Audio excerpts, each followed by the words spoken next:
तो आज के इस वीडियो में हम डिस्कस कर रहे हैं यूएससीपीए FAR सब्जेक्ट। देखिए यूएससीपीए का जो फार सब्जेक्ट है ना, वो स्टूडेंट्स को ऑलमोस्ट 75% सीपीए लगता है। स्पेशली ऐसे स्टूडेंट जो कि सीए नहीं हैं, जिन्होंने सीए इंटर की पढ़ाई नहीं करी, जिन्होंने सीए को कभी भी सिलेबस को भी नहीं देखा है, तो उन्हें ये समझना पड़ेगा कि यूएससीपीए के फार सब्जेक्ट को अगर आप पास करना चाहते हैं तो पहली बात ये है यूएस गैप। तो यूएस गैप और इंडियन अकाउंटिंग में बहुत डिफरेंस है। यूएस गैप में अकाउंटिंग स्टैंडर्ड कोडिफिकेशन आपको पढ़ने को मिलेंगे। मैं कुछ स्पेसिफिक बातें आपसे कहूंगा कि स्टार्ट करने से पहले, FAR को स्टार्ट करने से पहले कुछ चीजों को आप अपने अंदर इनकॉर्पोरेट कर लीजिए। पहला काम, फाइनेंशियल स्टेटमेंट की हर टर्मिनोलॉजी को अच्छे से समझ लीजिए। फाइनेंशियल स्टेटमेंट की टर्मिनोलॉजी, जैसे कि बैलेंस शीट को जब भी आप एनालिसिस करें तो उसमें इक्विटी सेक्शन में क्या क्या आता है, current assets, non current assets का प्रॉपर क्लासिफिकेशन आपको अच्छे से पता होना चाहिए।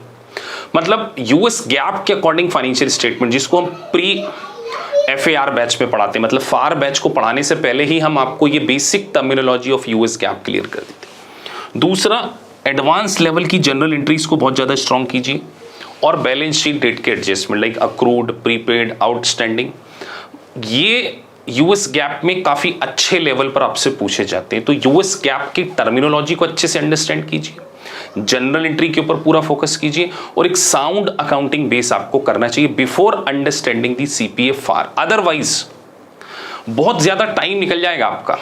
आप स्टार्ट कर देंगे, आपने सीपी की कोचिंग स्टार्ट कर दी और पता चले ये बेसिक ही आपके उतने अच्छे नहीं है, तो आगे जाके आप स्ट्रगल कर सकते हैं। इसीलिए सीपीए की फार को स्टार्ट करने से पहले हम लोग प्री फार बैच, जिसमें आपको 25 to 30 लेक्चर्स मैं खुद इसलिए प्रोवाइड करता हूं जिससे आप यूएस गैप की टर्मिनोलॉजी को अच्छे से समझ सके। तो पहला काम आपका यही होना चाहिए, यूएस गैप है, इंडियन अकाउंटेंसी नहीं है। दूसरा, जब आप फार को पढ़ने जाए तो कुछ कॉम्प्लिकेटेड टॉपिक्स आएंगे जो आपका कॉन्फिडेंस कई बार शेक कर सकते हैं, जैसे कि consolidated financial statement, derivatives, deferred tax, lease accounting, foreign exchange, bond accounting. ये काफी कॉम्प्लिकेटेड पड़ते हैं। इन टॉपिक्स के ऊपर आपको मास्टरी को अचीव करना ही पड़ेगा अगर आप यूएससीपीए की एग्जाम को फर्स्ट अटेम्प्ट में पास करना चाहते।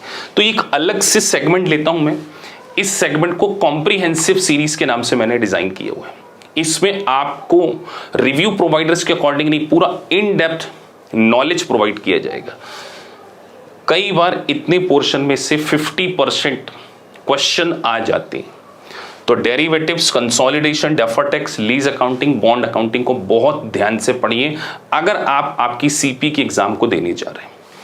अगर आपका इन एरिया में वीकनेस है तो सीपीए के फार को अटेम्प्ट मत कीजिए। 65,000 अप्रोक्सीमेटली एक पेपर की कॉस्ट है, और एक बार अगर आप फेल हो गए तो सेल्फ डाउट आ जाएगा आपके मन में और हो सकता है कि दोबारा आप खुद भी ट्राई ना करें। तो इस बात को आपने ध्यान में रखना है। उसके बाद मैं शॉर्ट नोट्स के ऊपर बहुत बिलीव करता हूं। हर चैप्टर में 40 to 50% पोर्शन ऐसा होता है जो कि पूरे चैप्टर की समरी आपको प्रोवाइड करता है। वैसे समरी हम आपको प्रोवाइड करते हैं क्योंकि एग्जाम में 20 to 30% क्वेश्चन जो है वो थ्योरी बेस्ड भी आते हैं। तो थ्योरी बेस्ड को पूरे इतने बड़े सिलेबस में वापस से रिवाइज करने में आपका समय लग सकता है। जैसे जैसे टॉपिक कंप्लीट हो जाए आपको उसके शॉर्ट नोट्स बनाते जाना चाहिए, जिससे कि आप एट ए ग्लांस पूरे सिलेबस को एक बार रिवाइज अच्छे से कर सकें। उसके बाद सीपीए की जो असली लड़ाई है ना स्टूडेंट की, वो है सिमुलेशंस। अगर सिमुलेशंस आपके 80-90 स्कोर आप नहीं कर पा रहे हैं, 80% to 90%, सीपीए की फार की एग्जाम को आप अटेम्प्ट मत कीजिए, आप पास नहीं हो पाएंगे। जितना भी सिलेबस इसमें सब में 90 चाहिए। मतलब मैं अपने स्टूडेंट्स को भी बोल रहा हूं, जो मेरे स्टूडेंट भी अगर ये वीडियोस देख रहे हैं, जब तक आप 80 to 90, मैंने ये 90 रखा है, 80 to 90 ये मिनिमम है। इसमें फार सब्जेक्ट में सिमुलेशंस में आपको 80 to 90 स्कोर करना ही पड़ेगा, otherwise you are taking huge risk. Sorry, simulation start कब करना चाहिए? सर हमने टॉपिक पढ़ लिया, टॉपिक की अच्छे से अंडरस्टैंडिंग हो गई, बुक की प्रॉपर रीडिंग कर ली, और जब आपका 100% क्लियरिटी हो, आपको पूरा यकीन है कि आपकी स्ट्रॉन्ग जनरल एंट्री हो चुकी है, जनरल एंट्री में आप मास्टरी कर चुके हैं, रिसर्च बेस्ड सिमुलेशंस के लिए टेक्निक्स अलग हैं, वो किसी अलग वीडियो में डिस्कस करेंगे, लेकिन आपको ये बात ध्यान रखना पड़ेगा, जब आप एमसीक्यू में 80 to 90 स्कोर कर चुके हैं, जैसे एग्जांपल के तौर पे आप फाइनेंशियल स्टेटमेंट के सिमुलेशंस को करने जा रहे हैं, तो क्या फाइनेंशियल स्टेटमेंट के जितने भी मल्टीपल चॉइस क्वेश्चन थे किसी भी रिव्यू प्रोवाइडर से, आपका स्कोर 80-90 आ रहा है, देन स्टार्ट सिमुलेशंस। उसके बाद आपको सिमुलेशन स्टार्ट करना चाहिए, और सिमुलेशंस में अगर आपका 80-90 आ रहा है, इसका मतलब उस पर्टिकुलर सेगमेंट में आप अच्छी कमांड को होल्ड करते हैं।